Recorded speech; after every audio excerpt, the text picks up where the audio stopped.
আজি ৰাতি সাজত কণ বিলাহী মাছ পালেং বনাম বুলি ভাবিছোঁ। তাকে বাৰীলৈ আহিছোঁ বিলাহী কেইটামান বুটলিবলৈ।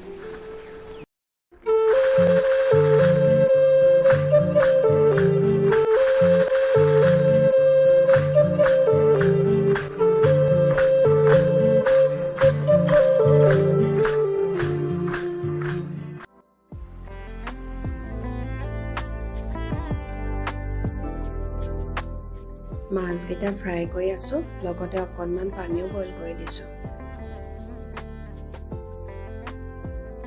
পালেংখিনি অকণমান সময়ৰ কাৰণে বইল কৰি ল'ব লাগিব। বইল হ'ল, অকণমান ঠাণ্ডা হ'বলৈ দিছোঁ। মাছ ফ্ৰাই হৈ গৈছে। একেখন কেৰাহীতে জিৰা, আদা, নহৰু, পিঁয়াজ, জলকীয়া ফ্ৰাই কৰি লৈছোঁ।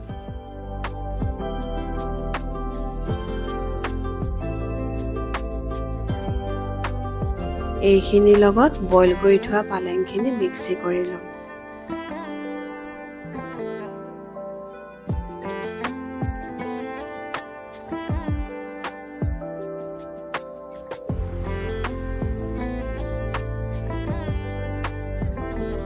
এখিলা তেজপাত আৰু 4-5টামান জালুক ভাজি লৈছোঁ। এতিয়া পালেংখিনি দিছোঁ, লগতে নিমখ, হালধি, কণ বিলাহীও দি দিছোঁ।